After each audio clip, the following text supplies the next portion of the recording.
Selamat pagi teman-teman sekalian dan Ibu. Pertama, kami dari kelompok 1 akan menjelaskan tentang farmakodinamik.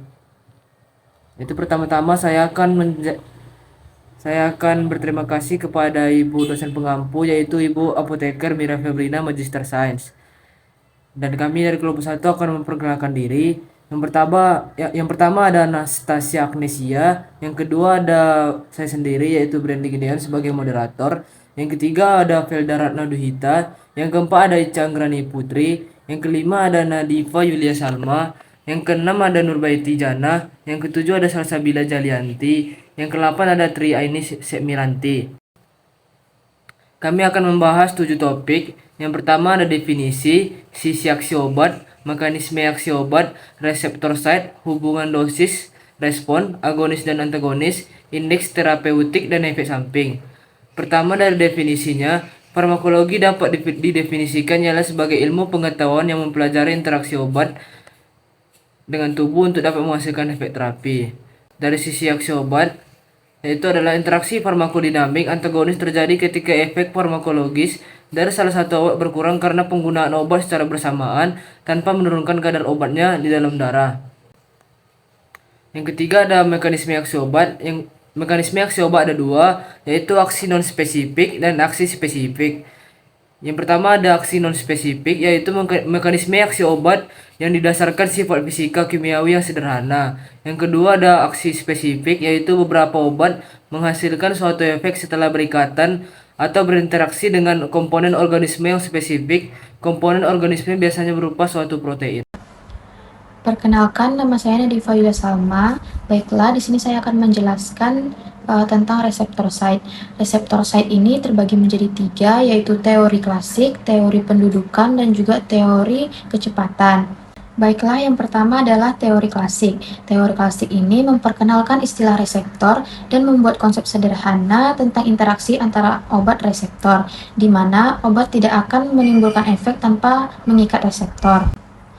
Interaksi ini terjadi antara struktur dalam tubuh atau sisi reseptor dengan molekul asing yang sesuai dengan obat yang saling mengisi akan menimbulkan suatu respon biologis. Baiklah, yang kedua adalah teori pendudukan.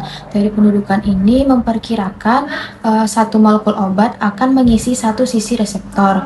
Obat harus diberikan dalam jumlah 5 berlebih agar tetap efektif selama proses pembentukan kompleks. Pada teori pendudukan ini, besar efek biologis yang terjadi sesuai dengan jumlah reseptor spesifik yang diduduki molekul obat yang juga sebanding dengan banyaknya kompleks obat reseptor yang terbentuk. Selanjutnya adalah teori kecepatan. Pada teori ini, tipe kerja obat ditentukan oleh kecepatan penggabungan atau asosiasi dan penguraian atau disosiasi kompleks obat reseptor dan bukan dari pembentukan kompleks obat reseptor yang stabil. Senyawa dikatakan agonis jika kecepatan asosiasi atau sifat mengikat reseptor dan disosiasi besar. Senyawa dikatakan antagonis jika kecepatan asosiasi sangat besar sedangkan disosiasinya kecil. Baiklah, selanjutnya saya akan menjelaskan tentang hubungan dosis respon. Respon kebanyakan obat terjadi karena interaksi antara obat dengan reseptor-reseptor spesifik. Untuk menentukan dosis tepat suatu obat dan untuk memilih suatu obat terhadap obat-obat lain, potensi farmakologis relatif dan efektif maksimum suatu obat perlu diketahui dalam hubungannya terhadap efek terapi yang diinginkan. Penggunaan kurva dosis respon biasanya menggunakan 10-20 dosis agonis yang diubah ke dalam bentuk logaritmik. Macam-macam dosis obat terbagi menjadi antara lain sebagai berikut, yaitu yang pertama dosis terapi, yaitu takaran obat yang diberikan dalam keadaan biasa dan dapat menyembuhkan penderita. Yang kedua ada dosis minimum, yaitu takaran obat terkecil yang diberikan yang masih dapat menyembuhkan dan tidak menimbulkan resistensi pada penderita. Yang ketiga ada dosis maksimum, yaitu takaran obat terbesar yang diberikan yang masih dapat menyembuhkan dan tidak menimbulkan keracunan pada penderita.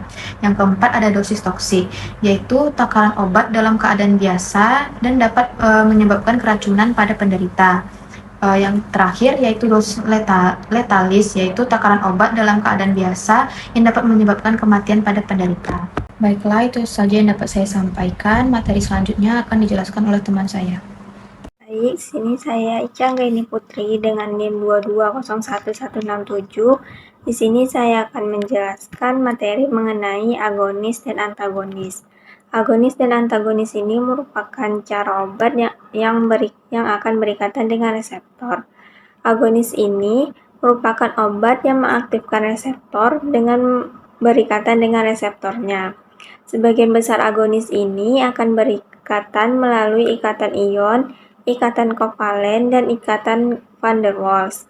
Nah, agonis yang berikatan dengan reseptor secara kovalen, ikatannya itu akan bersifat reversibel. Pada agonis ini, reseptor akan berikatan dengan ligan agonis yang akan menghasilkan efek obat. Baik, selanjutnya yaitu materi antagonis. Antagonis ini merupakan obat yang akan berikatan dengan reseptor tanpa mengaktifkan reseptor tersebut. Antagonis ini terbagi menjadi dua tipe, yaitu antagonis kompetitif dan antagonis non-kompetitif. Antagonis kompetitif ini merupakan obat itu akan mengikat reseptor di tempat ikatan antagonis.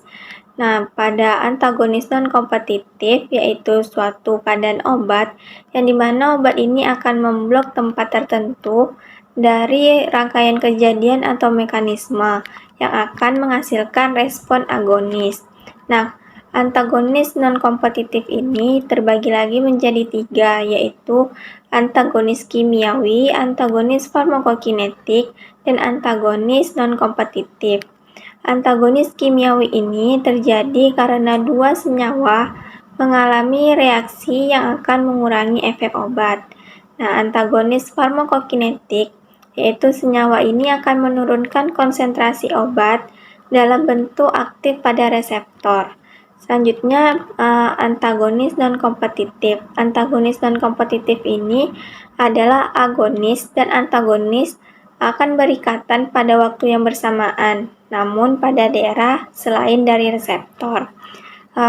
Baik, itu saja materi dari saya. Materi selanjutnya akan disampaikan oleh teman saya. Baiklah, untuk yang selanjutnya itu ada indeks terapeutik. Indeks terapeutik ini adalah rasio antara LD50 dan ED50. Semakin luas indeks terapeutik suatu obat, maka akan semakin aman obat tersebut untuk memberi klinis. Perhitungan klasik dari LD50 tidak secara klinis sangat membantu dan anestesi di mana kita mengharapkan 100% dari pasien untuk tertidur dan tidak ada yang meninggal.